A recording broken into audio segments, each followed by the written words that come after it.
Hi, welcome to NDE TV. I'm Peggy Robinson.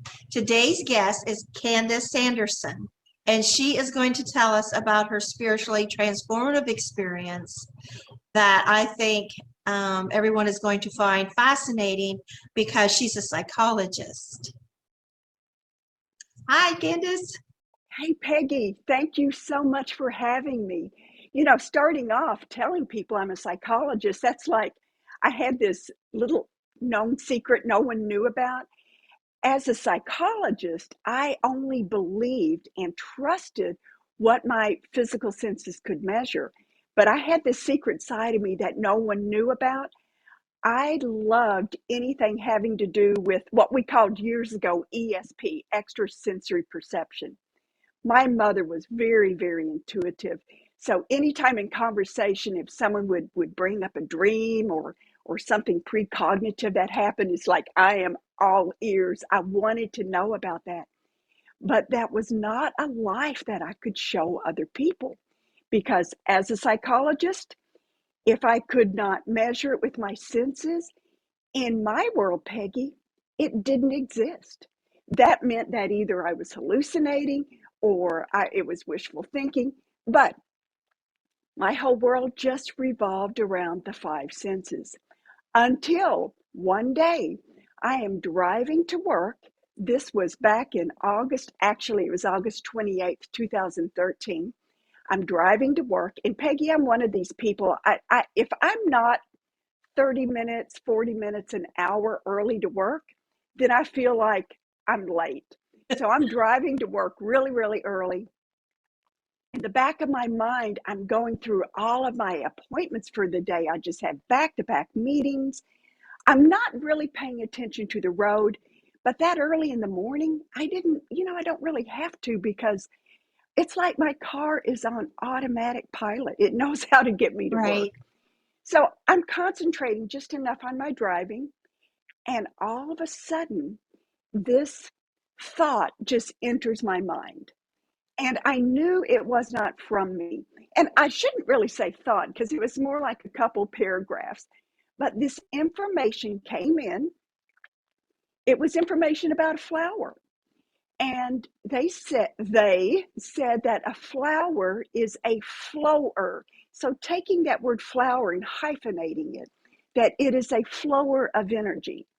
And that as a plant reaches down, its roots reach down to Mother Earth, it then ascends toward Father Sky. Now, those weren't words I used back then, Father Sky. In fact, I barely used Mother Earth, and I certainly didn't talk about ascension. But the message said that when that plant is in perfect alignment with Source, then it produces a flower. The message said that we too, as humans, are flowers of energy. And when we are in perfect alignment with Source, we can produce this beautiful flower. Well, I didn't know what to think of this. My first thought was, okay, Candice, you're a psychologist and you know that this is not normal. So I'm running through the back of my mind the DSM-5. That's a diagnostic manual.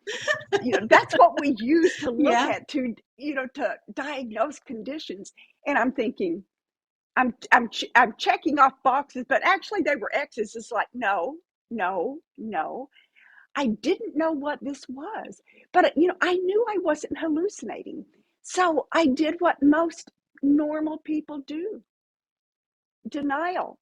Right. Just forget about it. I couldn't just, I couldn't explain it. So we'll just tuck that away, push that to the side. I had more important things to do, like get to work an hour early. So I finished my 10-minute drive to work, and I get in the parking lot, grab my keys and my briefcase, and I'm walking toward the side entrance. Now, this building is completely empty. This is early in the morning. The sun was just starting to come up. And as I approached the side of the building where my office suite is, I got my keys in hand, and all of a sudden, Peggy, I just stop dead in my tracks. Something called my attention. I still remember, I just like in slow motion looked to my right and I saw it. There it was, a tree, a tree. And it's like, what on earth is going on? But there is this beautiful royal poinciana tree. And for those who don't know what that is, it's a beautiful tree. It's got like a gnarly trunk and wide spreading branches. It has these leaves that look like ferns, like a mimosa tree. And the flower that it has looks like an orchid. It's absolutely gorgeous. Now, Peggy, I've passed this tree 100 times before. It's a tree. I never thought anything of it, but it was so different that day. It actually called me to it. It beckoned me to just stand in front of it. And that's exactly what I did. It spoke I to you. looked, it absolutely spoke to me. And what it told me was that it was as much alive as I was, not just like a living tree, but a sentient being. And I am looking at it, and I know my mouth is just dropped open. I'm probably drooling. I'm just like, I'm actually standing in this space where there is no time. Right. I could have been there 5 minutes. I could have been there 5 hours. But as I'm looking at it, the sun is starting to come up, and there is this gorgeous light that starts coming through its canopy. And those beautiful leaves, as the light went through the leaves, I'm looking at the ground, and there is this absolute mesmerizing pattern of shadow and light just dancing on the ground. And I am in total awe. This was the first mystical experience I had ever had and recognized as such. So, all that information I had just gotten about a flower, it's like, wait a minute, that's not nonsense. These are all tied together. And then my eyes were drawn to this tiny bud on this beautiful flowering tree. Now, this bud had not yet opened. And I realized, going back to the message I had just heard, that's me. That bud represented me. Peggy, it represents you. It represents all of us. As humans, we are flowers of energy. And if we can stay grounded, I didn't even know what that word was back then. And if we can be aligned with source, a word I didn't use back then we are in this perfect space where we can allow energy to flow and we can manifest whatever we want. So after, again, 5 minutes or 5 hours, I don't know, I turned around and walked into the building. But not knowing that my life had just changed, not knowing what this was, only knowing that whatever this was, I didn't have the words to explain it. I didn't know. But my training as a psychologist kicked in. So I go to my office, I unlock the door, and back then we had those old clunky desktop computers, so I turned that on, and immediately I started doing what comes natural to me as a psychologist. I started documenting it. I typed up everything that happened, all the words that Good came to for me. you. You know, so many times we don't do that. We try to explain it away. And I had tried to explain it away, and I couldn't. It's like, I don't know what this is. So I let that denial come in, just not deal with it. But I had to deal with it when I had that experience with the Royal Poinciana tree. It spoke to my heart in a way that nothing ever had. So I documented it.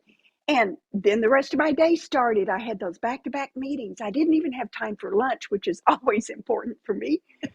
But in the 2 or 3 minutes between meetings, Peggy, I kept thinking, what is this? What happened to me? I, I don't know what it is. And is this a once in a lifetime opportunity? Will it happen again? And you know what? it happened again. It was a few days later, actually, I think it was a week or so later, and I'm driving to work again, and I get this message from a kindergarten teacher that I used to work with. She had passed away a few years before, and she came to me with a message that said one of our mutual friends was going to have a health challenge, but for me to let our mutual friend know that she's going to be okay, and that Becky, my kindergarten friend, is there looking out over her. And I'm thinking, oh my goodness, what is going on here? I then, a few days after that, got more messages from people who had passed away. So all of a sudden, I am open to becoming a medium. I knew what a medium was, but I never thought I would have any of those skills. Being the consummate observer and documenter, I'm typing all this up, but I also realized there was this pattern. This information would come to me every morning. So what I would do, I would get in my car, I would grab my iPhone, open up my recording app, and I would hit record when I'd crank on the engine. And you know what? The messages started flowing. And they were very, very specific. Now, I didn't hear the words with my ears. So, I wasn't hallucinating, but the messages dropped in with such specificity. It's as if I did hear them. It was exactly like dictation. The messengers would say, new paragraph. And I would start a new paragraph. Pegi, if I made a mistake, they would say, strike that. And they would give me the correct spelling. Wow. I after I started dealing with and communicating with people who'd passed away, I then started getting messages from star beings. And I'm thinking, what on earth is this? But I kept thinking about that first message about letting the energy flow. So I didn't stop to judge it. I didn't say, time out, Candice, this is nuts. I stepped back, and as I did that, the energy just flowed, and I documented. But when one of the star beings that I communicated with was Chiron. I'd never heard that word before, and I knew it was spelled Chiron, but I knew it was pronounced with the hard C like a K. When I looked this up afterwards, I about fell out of my chair. It's like, oh my gosh, there is something called Chiron. It's actually a hybrid. It's part comet, part planet, part asteroid. So that was a confirmation. And this is what started happening to me. I started getting all these confirmations. I would go home every night and I would turn on my voice recorder and I would document. I would type up all my messages. For those that I could confirm, I would start researching, like Chiron. I couldn't believe there was actually a place or a thing called Chiron. The people that came to me that had messages for me to share, when I would contact their loved ones who were still here, they were verifying, oh, yes, she did use that nickname. Oh, yes, she did do that. Yes, she did say that. And so not only was I collecting all this data and all of these messages that after a while were coming sometimes 3 and 4 times a day, but I started another set of documents. It's the verification. And as a psychologist, I don't want to, automatically believe anything that I hear. After a while, I learned to trust what was being said, but I would still verify it. But there was so much information that I was able to research and verify. After a while, I realized this is so genuine. This is so true. I am connecting with souls who have passed away. I am connecting with other energy systems. I have 2 books. One you see behind me is The Reluctant Messenger, and the subtitle is Tales from Beyond Belief. Tales from Beyond Belief, because that's what I thought they were. It's like, these are like, and they sound like tales, like made up stories. but they're not. And this has a rather long subtitle. It says, An Ordinary Person's Extraordinary Journey into the Unknown. Pegi, if this could happen to me, a psychologist who really didn't believe in anything other than what my physical senses could measure, it could happen to anyone. My second book, and I just published a second edition of this book just a couple of weeks ago. My second book is The Reluctant Messenger Returns, an unexpected adventure into the angelic realm. I started connecting with angels and guides, and it was unbelievable. Not only the information that they would share with me, but the energy that they shared with me. I always knew when an angel was coming in because I would go wah, wah. I would just immediately start crying because I would be so overwhelmed with this beautiful energy of love and compassion and strength. I, I've learned so much about angels. They told me that, for example, we have a transition team. So when we come to Earth, we have this transition team of angels that come with us. Many of them go right back over, but there's a couple that will stay with us throughout our lifetime. But when it's time for us to transition, to just drop our bodies and go into that infinite light, that same transition team comes back with us. They join us and they help us transition. And that was so powerful because it made me realize we are never alone. We might think as we go through our life that this is a solo trek. You know, here you are, you're on your own, you got to make your own way. And it's like, no, you really don't. You need to, and I can't say need, when you open your heart and you start living from a heart space, a heartfelt space, you will find that guidance with a capital G will manifest for you. What I learned to do was to move all that energy. All of my energy stayed up here in my head. As a psychologist, I analyzed every single thing that happened. And your brain's great. That's a wonderful thing to have. But when we first come into life, before we develop language, we're using our hearts, we're using our gut, our instinct. And then when we develop language, I can remember as a parent, it's like, oh yes, now they can finally tell me why they're crying or you know, what's wrong. And it's great when we have that ability to communicate. But what happens with so many of us, and it happened with me, is I moved all of my energy from my true essence, which is my heart, to my headspace. Right. And now I have this balance. I see that in order to be like that flower, I'm just realizing, to be grounded and then using my heart, I can use that brain, but I can use that heart to connect to that true realm of, of energy, of spirit, where our angels and our guides reside.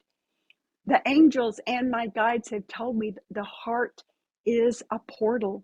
That is what opens us to this beautiful energy field that surrounds us. And when we step into those higher vibrational frequencies like love and compassion, those frequencies that the angels have, then we start living a more expansive life. We realize life really doesn't have to be as hard as we sometimes make it. And I'm speaking from personal experience.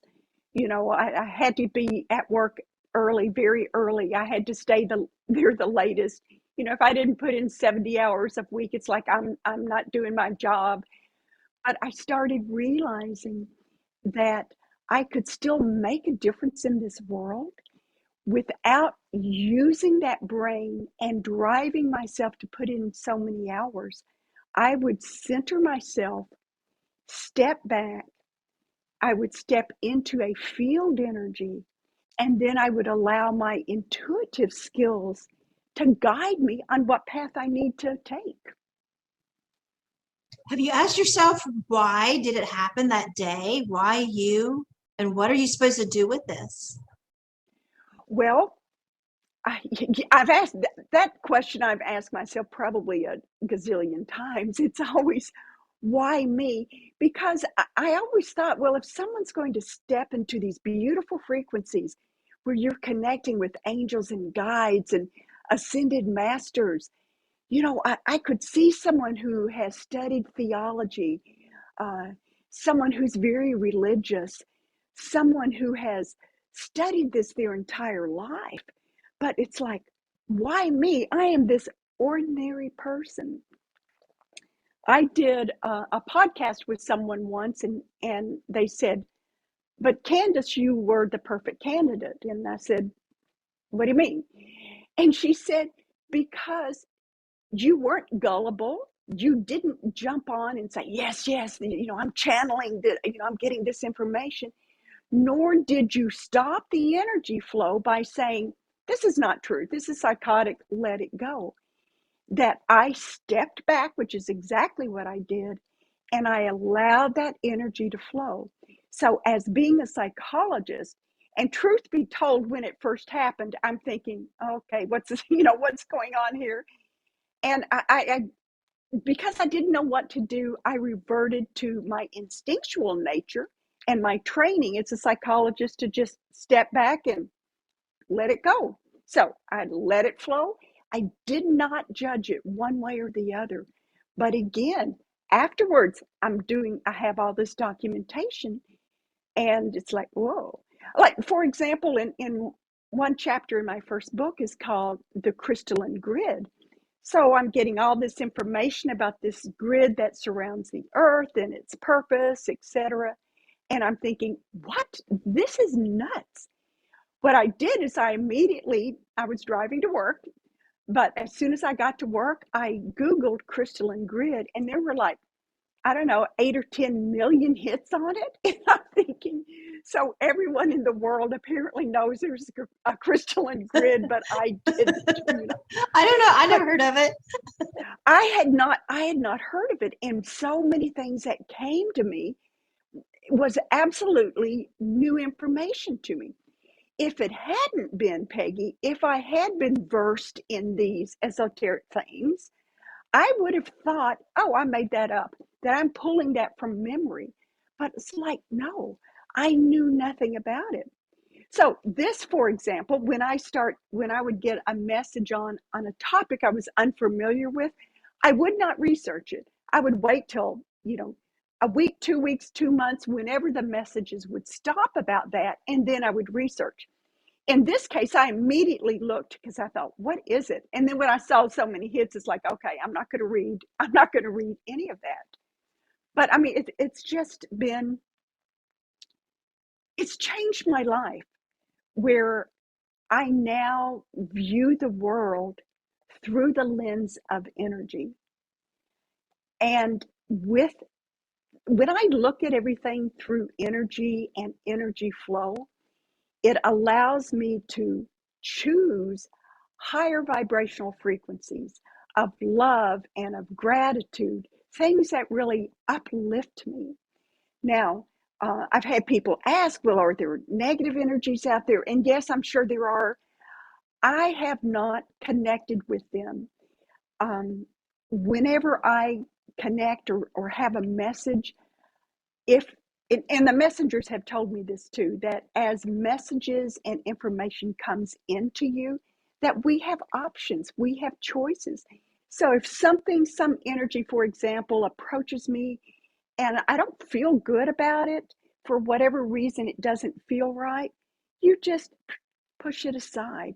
You can choose to engage or choose not to engage. What this has made me realize is there was so much woo-woo to people being psychic or being mediums. And now I've realized, it's not really woo-woo. It's a matter of being able to fine-tune your senses beyond the physical. We all have, most of us think that we're our physical bodies. I breathe, I feel, I use my senses. But our true essence is actually this field of energy.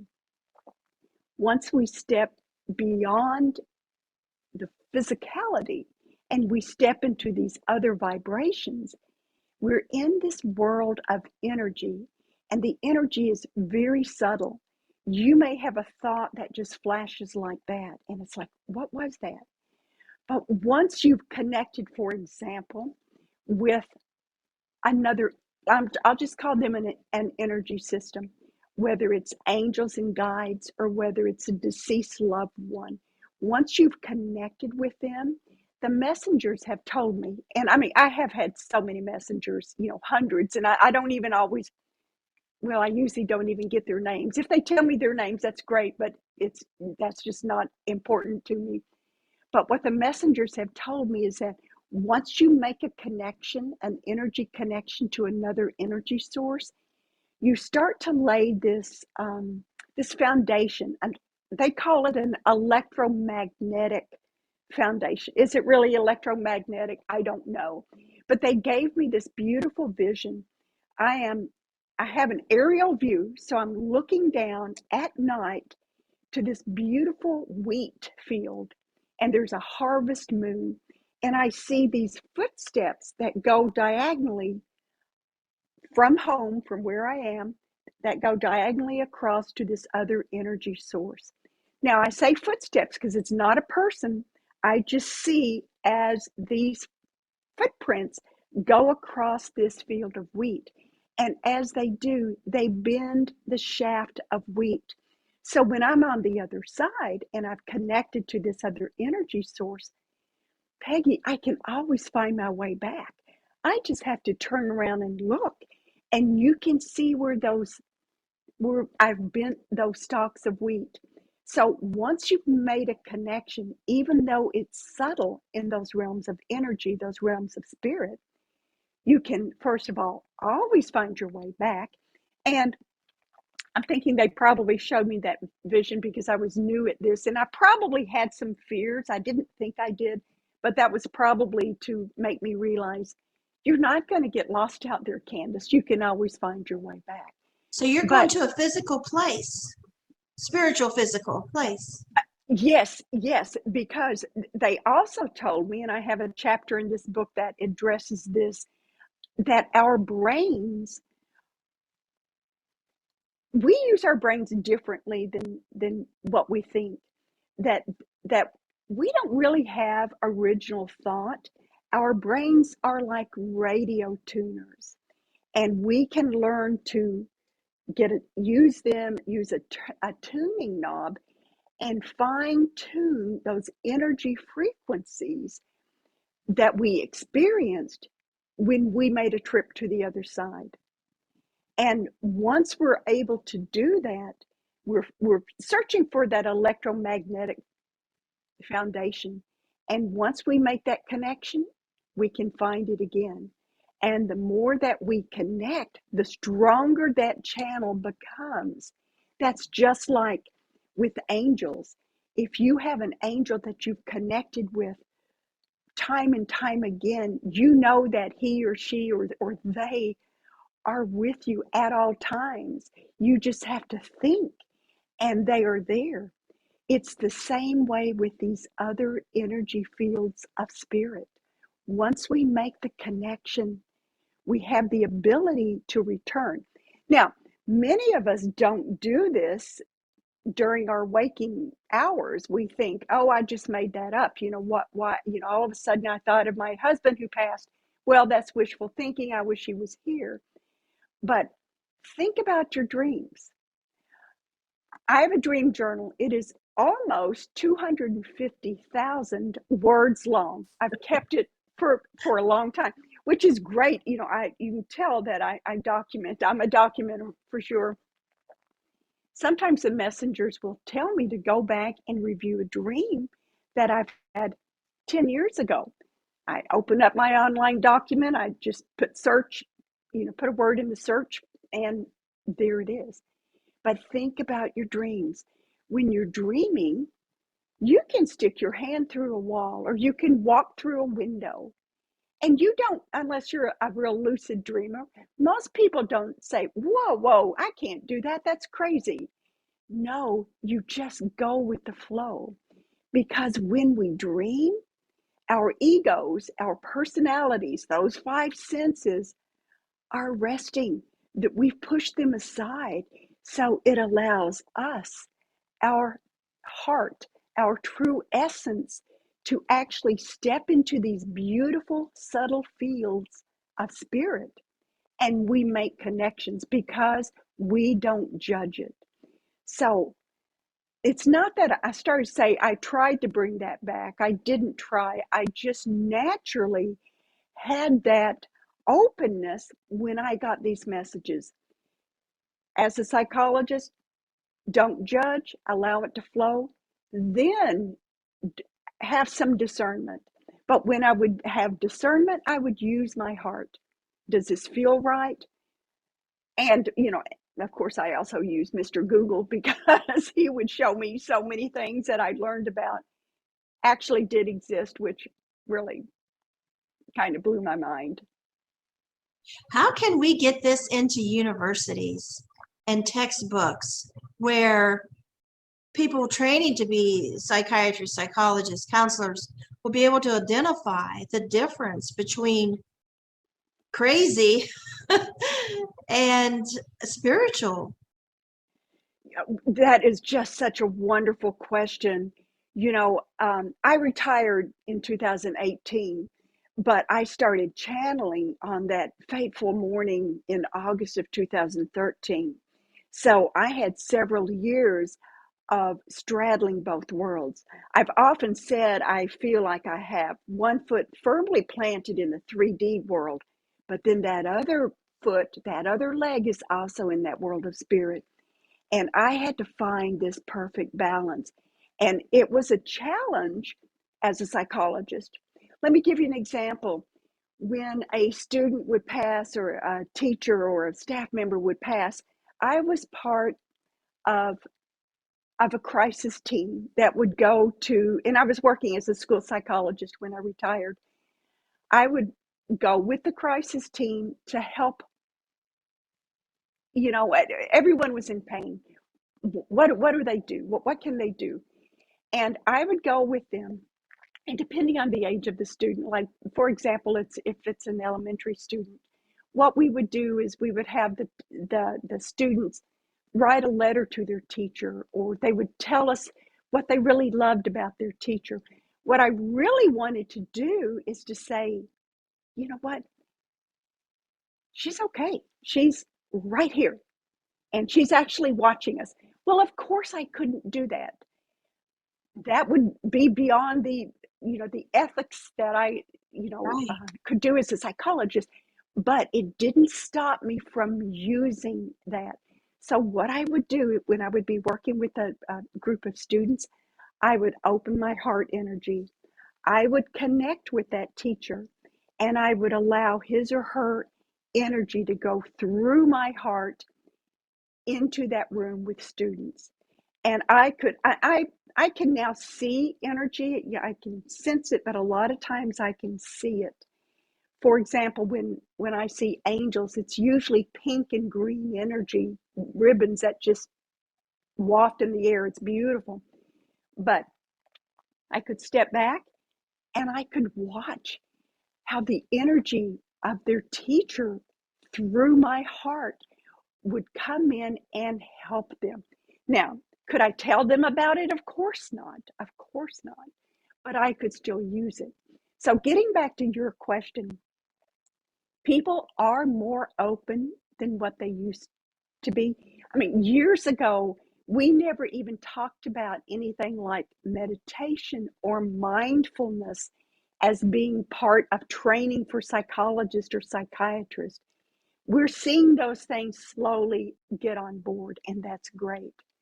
Um, I have several friends who are medical doctors, and they know about energy, and they are starting to pick up their own set of skills. So it's not part of any kind of curriculum where they're being trained, but they're picking up on it. I mean, I think about, I just retired as a school psychologist, but my training was in clinical work, and I used to be a clinical psychologist. Peggy, I look at the people that many years ago I diagnosed as being schizophrenic or psychotic. And now I wish I could go back. I wish I could go back and say, tell me more about this. I wish I could go back and listen to these people with my heart and see if there was maybe another explanation for what they saw or what they heard. But hopefully, what is, I think C.S. Lewis said, you can't go back and change the past, but you can start now and change the future. And how many people go see a counselor and don't tell these experiences because they know they will be considered crazy and be put on medication or hospitalized. So they just don't even go there. They'll talk about everything else, but not those things. And those things could be what helps pull them out of their depression. That could be their strength that is trying to come in and help them understand things, but they're pushing away because it's not acceptable. Right. But you know what? It is changing. One of my best friends is an intensive care physician in another state. And because she works in intensive care, she sees a lot of death. When they've had to code someone who then comes back, she started asking what she called the unusual question. So she would say, after they came back and things were, their condition was stabilized, she would say, did anything unusual happen during this period? And I mean, it gives me cold chills even saying that to you. But just by being open and holding sacred space, she gave these people the permission to say, I saw God. I saw an angel. I went to heaven. I traveled to India where my brother is. They were given permission to talk about this experience that literally changed their life, not only bringing them back to life, but letting them know what we see, hear, feel, that's not our true essence. Our true self, our true spirit lives on when our physical body dies. These people come back so many times without any fear of death. I mean, you've had a near-death experience.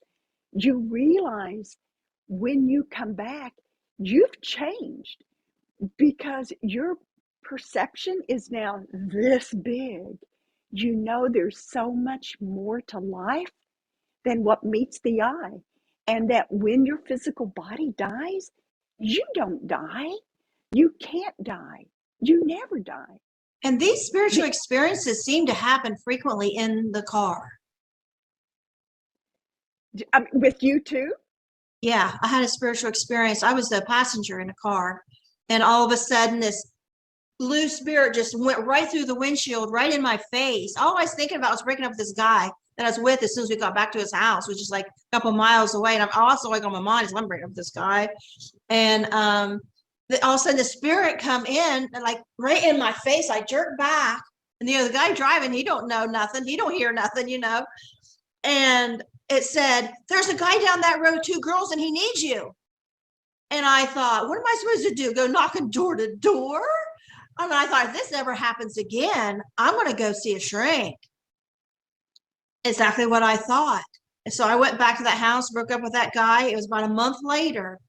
And I went to the bathroom, looked in the mirror, because I had heard while praying a few months prior, my child, as I was praying, I knew that was God. So I went to the mirror where I'd heard that. And I said, okay, God, you're my father, basically calling his bluff. And I said, I want you to arrange my marriage. You're my father, arrange my marriage. Because apparently I can't pick them, because I just, done with a 16-year marriage. And all of a sudden it's like follow, I see like it's leaf falling, and it says follow God, like follow God like a leaf follows the wind. All my job was to trust. And so I went out that night and I followed where it led, and I met my husband. We've been married 24 years now. But the thing is, after we were dating a few months, I was like, wait a minute, I remember you in high school. I had a crush on you. And then I started remembering, wait a minute, when I had that crush, there was a voice saying, don't approach. This is what goodness looks like. You need to go become a better person first. And someday we'd be together. And this was 20 years later. And so after we dated a while, he wanted me to meet his two daughters. Didn't click, and he said, wrote down the directions, and I'm driving. All of a sudden I pull into the road and I pull over, and I'm like, oh my God, this is the road. And he has two daughters. This was just like a month before this come through, and I thought I was crazy. And so, and I think that there's something about a windshield, a mirror. There's something about a reflection.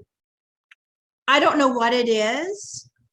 But when I have got some experiences, there has been a windshield or a mirror involved. Oh, how interesting. I mean, my initial thoughts were when I'm driving and, it's early in the morning, so there's no traffic. I'm holding onto the steering wheel. I'm concentrating enough on my driving, and I'm just open. But when you brought up the reflection, and when you told your story, I had cold chills. So that's a huge validation for me that what you're saying really is true with a capital T. Wow, that's I couldn't fascinating. make that up. I really don't Right. think. I mean, I'm not that smart, and I don't have the kind of memory, to like make us. I mean, I have to go. I have a very good long-term memory. My short-term memory is really bad. So, I mean, I would be the worst liar in the world because I couldn't remember, what I mean, if I made something up. Like, why would I, Right. And I'm a Christian. So, like, I would be like afraid of going to hell, And I want to go to heaven and see all my babies over there. I don't want to, mess up. So, but yeah, everything you're saying, I'm like identifying with, like, these things, this is how they happen. And but we don't know why. Like, why was we picked? That's what I kind of feel like. Were we picked, or are we just like an opening? Like maybe this spirit went around to other people trying to communicate, and they weren't getting into anybody, but maybe we have some kind of opening, like, oh, I heard it. And they're like, oh, they heard it. I'm going to follow them around now, and I'm going to keep talking. Exactly. And part of that is so true, because when you hear it and you acknowledge it, you've now got an energy match. And so it's like, okay, now that you've connected or going across that field of wheat, you can find your way back. You can find this energy connection. That makes perfect sense to me. When I mentioned something about cold chills, and cold chills, I mean, if you think about it, I don't know if you ever get them, but when I get them, when someone's talking to me, it's like, whoa, Candice, pay attention. But let's think about that. If you ever have cold chills and you're not feverish, or, you're not cold, there's no physiological reason for it. Why do we have cold chills? That's one way of Spirit's way to say, pay attention. And it's probably the least subtle way, because you can see it on your skin and you can feel it. So I'm kind of going around a long way around to try to tell you why I think some people are opening. Okay, you had a near-death experience. A lot of people who have had near-death experiences come back different, and then they're open. Someone like me who did not have a near-death experience, I'm just driving to work. I do have that windshield, so I do have that. That's very interesting. But there's something else that the messengers have told me.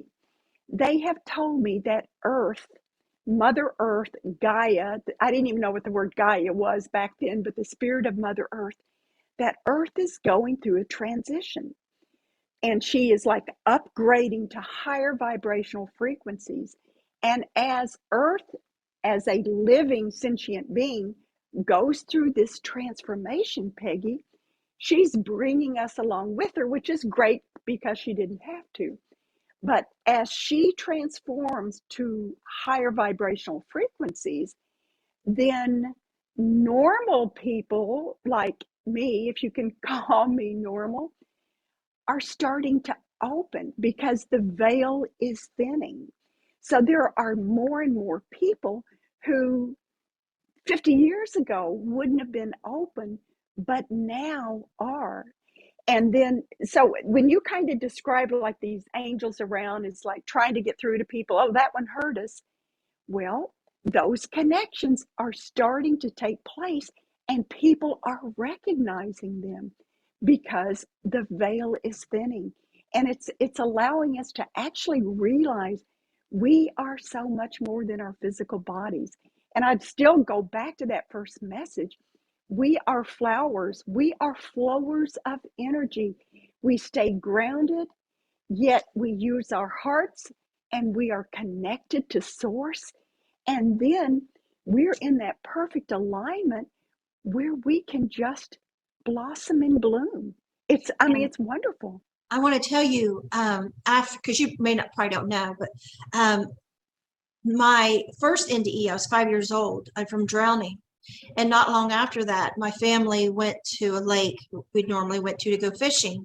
And I was bored with fishing now because I knew more about fish and I wanted to after being underwater. But I was like dead, but still in my body for a little bit before I went out. But so I'm bored with fishing now because I mean, the fish were going past my face. I seen them real close, you know, and I felt all of a sudden felt lead. My first time feeling lead. And I started to wander off and I heard my mom clear over away from me. And it was like I had this x-ray vision, like up to her face. I could see what was going on. I could hear what she was saying, but I was far distance away. And she told my brother, John, she says, go with her. And she did it like this, go with her. She didn't want my dad to hear. She didn't want my dad to know about the drowning. Well, I didn't know this yet until years later. But so my brother's mad and he catches up and my sister comes along, says, what's going on? He said, it's not my fault she drowned. Like, why do I have to babysit her now? You know? And she said, well, come on, let's go. And they went somewhere else. So I just kind of just went on. I didn't want him around me anyway, you know, but I went on and I wanted to go exploring. And over here on my left was the beautiful lake and some wildflowers, you know, there's beautiful sunshine over there. But on my right, it was ugly and just like void of life, but something was saying, go over there. And I thought, I don't want to. And I was like, go over there.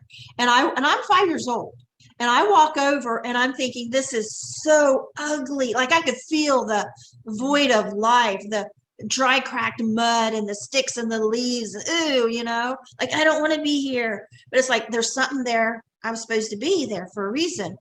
And I looked around and then I saw one flower growing up out of that cracked mud under a rock. And I went over like I just found a friend.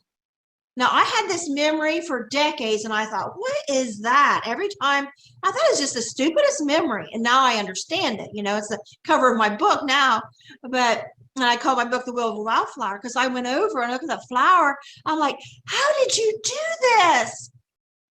You know, how did you grow from out under a rock in this ugly place? And like, you just made it. And I'm like rejoicing. And it's like, look like it's dancing in the wind. And it's so happy. It doesn't care that it's alone in this awful place. And then this knowing come, like I had during my drowning, come to me in telepathic voice and said, you are like this wildflower. That someday that I would have a long, hard road ahead of me, but because of it, I would have a strength inside of me. Girls would never know. Other girls would never know. I would have the will of a wildflower. Wow. And then I started to go, and then it says, and one more thing. And I'm like, yeah, what? You know, I was like, is this communication? And it said that I would also, like the wildflower, I would also be beautiful. And I was this little kid, you know, missing teeth and, you know, pixie haircut, poor clothes and everything. And I went and I started running over to the other side by the lake and picking these wildflowers. And mom called, it's time to go. And I crawled in the back seat with my 4 siblings, you know, 5 kids squished in the back seat, I used to do. And I had these flowers and mom said, throw those weeds out. And I said, they're flowers. No, they're weeds. and I threw them out, but I'm grinning all the way home thinking, I'm not a weed, I'm a flower, and I'm going to be beautiful. It's like it told my future, you know. And then when I look back later, and I kept thinking, oh, so it's a weird memory. And I started realizing what a hard road I had, child abuse and stuff, everything through my life. And I ended up becoming stronger than most women because of everything. And I'm like, I couldn't make this up. I just couldn't. I mean, that memory was just there, and I pushed it away, and I think, how stupid. I didn't want to tell anybody that. How dumb does that sound? That I was talking to a flower. But now I cherish it.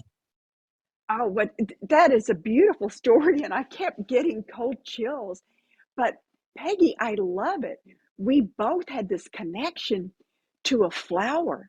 I mean, I could just see it as you were talking about in this cracked mud, this flower finding its way up to source, to God, to angels. And you being that flower, you know, it's got so many similarities to my story, where I realized that flower and then that beautiful tree, that they're just as much alive as we are. We are so much more than our physical bodies. And when we can learn to step into those subtle energy fields of spirit, you know, your life just becomes magical. And we were in awe of the flower. Yes. You know, that's not something people normally do. Just like, oh, look at this flower, you know, oh my, and just behold it. I heard a guy's NDE a while back, and he said he had a life review. And what God showed him he loved the most of what, because this guy did, because he didn't think he did anything great in the world, that he had went into the woods to do something, and he was coming back. He had to get water for something, and he stopped and he noticed this little tree needed water. So he went ahead and watered that tree, and then went and got more water. And God said, that was so beautiful. We love that. And I thought, really, that makes sense. That God just loves that appreciation and that awe of his work. You know, just don't go walking through life and stepping on flowers, you know, not hugging a tree, you know, admire his work. I was saying how God apparently wants us to admire his handiwork. You know, the flowers, the trees, you know, because we were both in awe of this flower. We were in this place. It was just like awe and gratitude. And, you know, I mean, and it's so true. When you can learn to step outside of who we think we are, and we start looking at God's handiwork, like that wildflower that you saw, like the beautiful bud that I saw, and then the message about the flower, it takes you into a space that moves beyond who we are physically. When I was having that mystical experience with that royal poinciana tree, oh my gosh, Pegi, time actually stopped. I felt like I was just in this space where the only thing in the universe that existed was me and this tree. And this tree represented humanity. It represented God. It represented spirit. But I just think the coolest thing is that you and I both had these connections to flowers. And there's a Bible verse about, Jesus says something about the lilies of the field, and I don't even know what that is, you know, to really reference it. But other than, it's those little things in life that can be so important. Like the person you mentioned who had the NDE about watering the little plant. You never know what ripples your life will put out in the universe when you show an act of kindness from your heart. Someone in a podcast recently said they were told in their NDE, and they didn't know what it meant. They didn't know it was a part of a Bible verse about the last will be first and the first will be last. And it makes me think of that little flower, you know, of helping and having compassion for the smallest, the most insignificant. Yeah. That's beautiful. And what a beautiful way to end this, actually. Okay. Yeah. You know, if people could keep in mind, remember the smallest, the most insignificant means the most to God. You know, when people are pointing their fingers and judging, oh, they did this, they said that, they're this and they're trash, that is probably who you're supposed to love the most. That's who needs it the most. It's not all the popular movie stars and the best singers, and it's the somebody that's got the courage to stand up and karaoke and sing like me. You know, yay!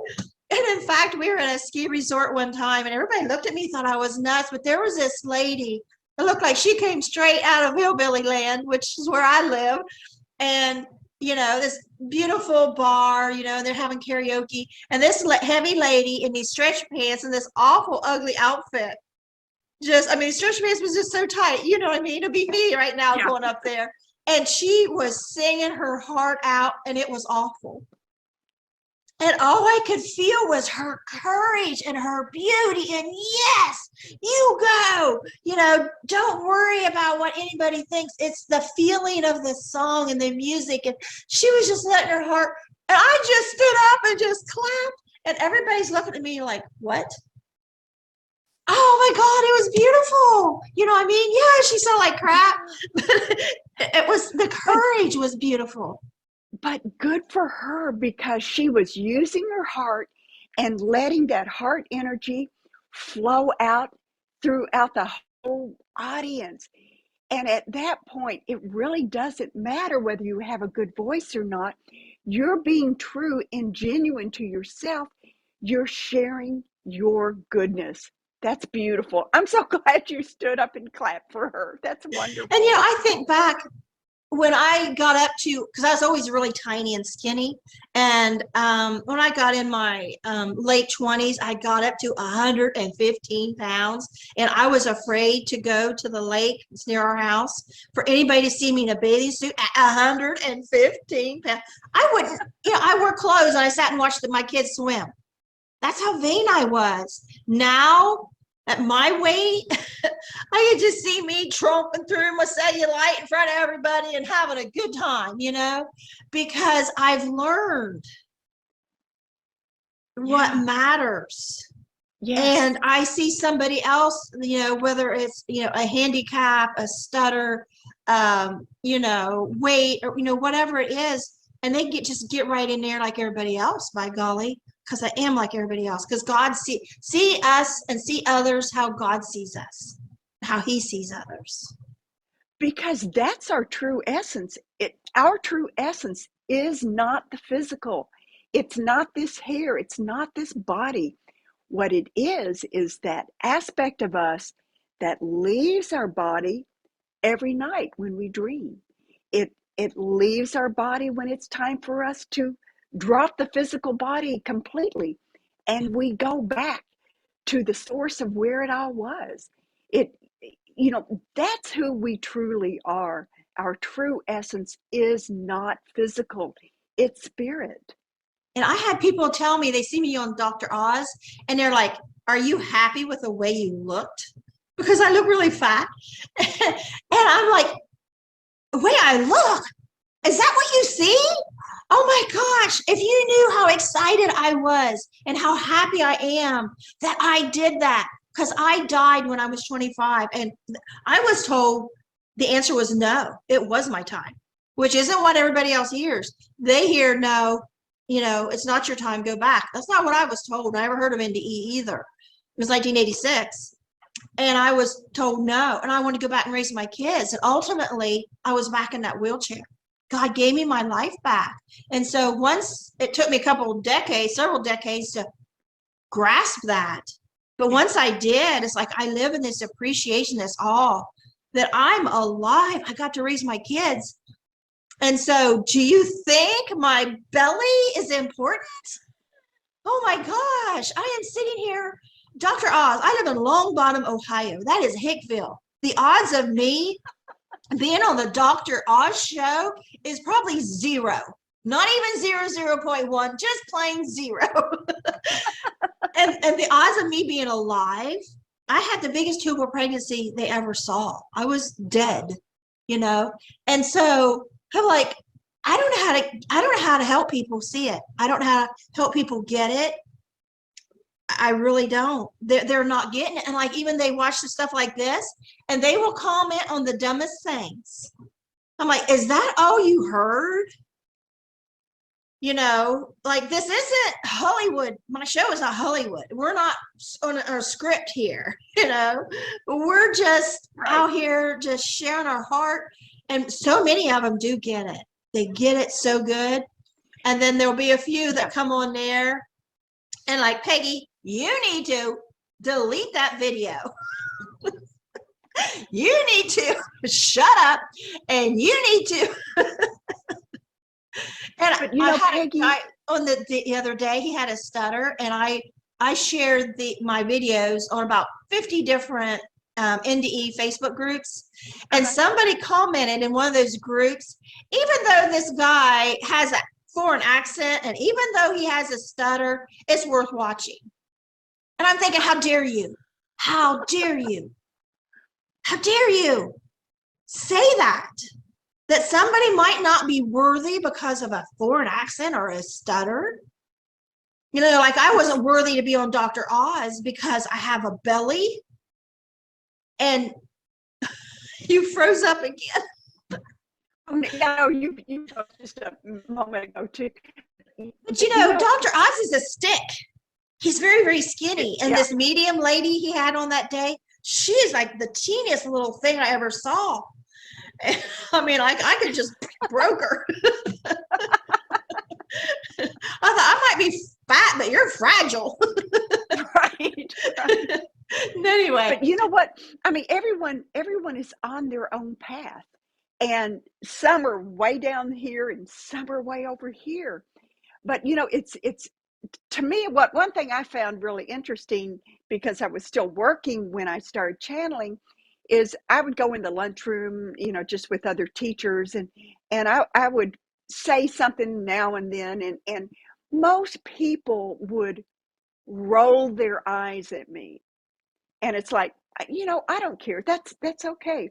But what people didn't know is some of the biggest eye rollers would then sneak back into my office later in the day and say, I've had this happen, or this happened to me, or what do you think about this? One person even said, you know, I have an angel that I see in the back seat of my car. Oh, here's another one, Peggy. She only sees her through the mirror. And remember, you were saying about being in a car and that reflection? Really? That's how she sees her angel. Not turning around and seeing it in the back seat, but through the rear view mirror. I've had my most profound praying in front of a mirror, and I'm not looking at me. I'm looking in my eyes at God. You know what I mean? Yes. I need to talk to you. I need you to see me. And it's not like when I was in the 20s, you know, does this look okay? Is this outfit, you know, there's none of that anymore. Right. It's like, who am I? What am I doing? Am I helping? I got questions. I need answers, and they come. Yeah. Wow, that's great. I'm going to start doing that, because I once again got cold chills when you were saying that. But when you are looking straight into your own eyes in the mirror, you're actually seeing beyond. So you are automatically stepping into that energy field. I love that. I'm going to do that. You got the cold chills too. I've had more cold chills. I mean, just listening to you talk, and I mean, we're really connecting there. The flowers, the in the card, the reflection. This is great. And you know, Peggy, this was a fast interview. You just contacted me yesterday, and I said, my time's going to be busy. Let's just do this really fast. So I've only known of you for 24 hours, and I feel so close to you already. This is wonderful. And to me, that's success. Yeah. Whether it gets 10 views or a million views, that's success. I meet you on the beginning of the hour. I don't know you, you know, and by the end of the hour, it's like, I love you. No. And that's success. Yes, it is. to meet someone and make a friend. So Yeah. I appreciate you Thank coming you. on. I wanted to Thank tell you, my you, friend. I just read this morning, well, not read, I listened to a YouTube of a scientist, can't remember his name, and he's like this really, really smart, just strictly science. Yeah. And an accident happened. I think it was in front of his house, and a little 12-year-old girl on a bicycle was killed. And it was some stranger, he didn't know who it was. And then he went, to his house, and then his daughter comes home from school and she's crying because it was a classmate of hers. Now, he never met this girl, never heard about her, wasn't a friend, it was a classmate. And so, his daughter's upset, but he didn't know why he felt this presence of this girl. He didn't know why. He couldn't understand it. And I can't remember all the in-betweens, but ultimately he went to a medium and he checked him around. He's a scientist, Right. to see, who is qualified. And he went, and she knew nothing about anything. And she said, there's a girl with you, 12 years old. She was killed on a bicycle. And that was your daughter in a previous life. Wow. He said, there's no way she knew this. So then later he went to another psychic, and no way they knew each other. And she said the same thing. Wow. And so now he is studying this stuff, just like you are. Good. Just took you right out of left lane, and he wants to know everything he can. And to me, Wonderful. It's like a whole new field of, but we can't get it in universities. That's what I want. I want to be able to go. I live near Ohio University. I want to be able to go there and take classes, and then I want to get a degree and I want to teach it. I want to, I want people to come to me as I'm a counselor in this and be able to know the textbook of what is crazy, and what is spiritual, and how to help them, and how to identify, and how to help them identify. We don't have that technology, but by golly, we need it. Yes, we do. Yes, we do. But once again, I do see very slowly, but these people who are scientists and who are practitioners of medicine, doctors and nurses, they're opening and seeing more. They are, but it's still quiet. It's true. And Christians are missing the boat because these NDEs have been taken over by, I call it the circus. They put NDEs in a circus tent, with witchcraft and paranormal, ghost stories, haunted houses, Ouija boards and all that. And people I'm Christian, I'm not going there because my pastor told me this is, false prophets and you're the devil, and they're missing it. And also in the same place, the new age is missing it, because I know, if you take God out of the equation, you're never going to find this stuff out. You're never going to get to the bottom of the secret. And the secret is God is real. I learned that in my NDEs. I have learned that in my life. And it's just a fact. And as long as the new age is keeping God out, and as long as the Christians are keeping spirituality out, they're both in the dark. Yeah. And people say, Peggy, why do you have that new ager on there? And then, that's not the Bible. And the Bible says this. And then I have the people saying, well, I don't want to come on your podcast because you're Christian. They're in the dark. They're both judging each other when there's so much to learn. And I think once we could get it in a textbook, get it in a university, and then we can know what we are really talking about and what we can really help people. Sorry, I haven't ate yet today, and I get like this. No, no, it's great. But yeah, but like right now, I'm like full of that energy, and I know you know what I'm talking about. You find that happy spot, you find that space, and and you were talking about like the physical and the spiritual, and you're right. Like it's like the physical is the car, and the spiritual is the driver. And we need to stop washing and waxing the car and start focusing on fine-tuning the spiritual. Right. because that car is going to go in a junkyard, just like our body's going to go wherever. It's not going to matter. Right. And everybody that's had a OBE right after, they enter their NDE, they look down at their body. It's like, I don't care about that. I drowned at 5 years old. I couldn't see my body. It was down at the bottom. I assume at the bottom. It was in the water, down there somewhere. Yeah. So when I come up out of the water, I never saw my body. But Angel started speaking to me, and I got telepathic this, and I got audio this, and I'm running around being this ghost kid. It was all out of body. But my second NDE at 25 was through the tunnel, white light, heaven, God, yeah. Jesus, everything. And so, but we can, and I've had spiritual experiences like you. And what I love is this age. Like, I'm 60. I'll be 61 here in 2 weeks. And I just love this age because I don't have to worry about my career and looking crazy, wondering what people say about me. And then, I could go around people now and I could get the looks, but, I don't have to work with them. And right. But yeah, I couldn't have talked about this when I was an investigator or counselor, social worker. Good enough. Right. Nobody would speak to me. I would have been shunned. I was shunned anyway because, big mouth. But but for other reasons too, I would have been shunned. The crazy lady with the big mouth. But keep up your work. I will.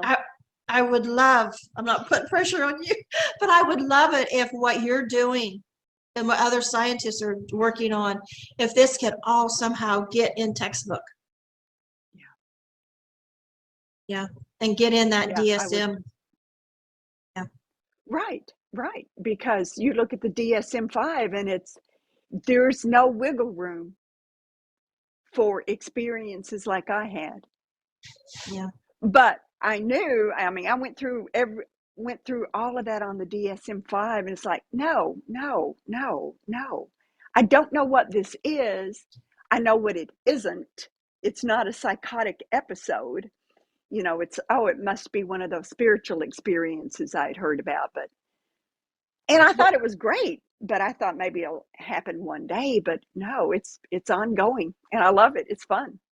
When I first told my mother some of the experiences, she said, "Hey, get on medication, that'll go away." Exactly.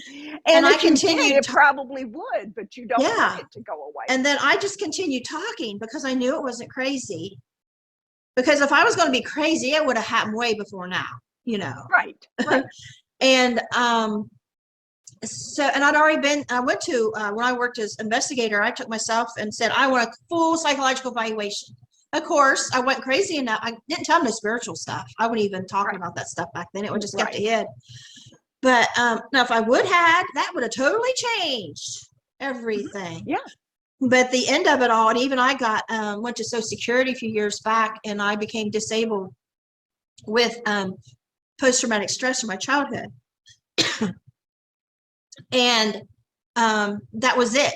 PTSD from childhood, not hallucinating, not any of that other stuff. Of course, I didn't tell them about my spiritual experience either.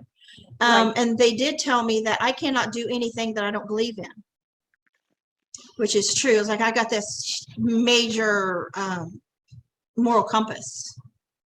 It's just like not possible. I can't, But so then, I had to learn about all the spiritual stuff on my own and come to my own conclusions.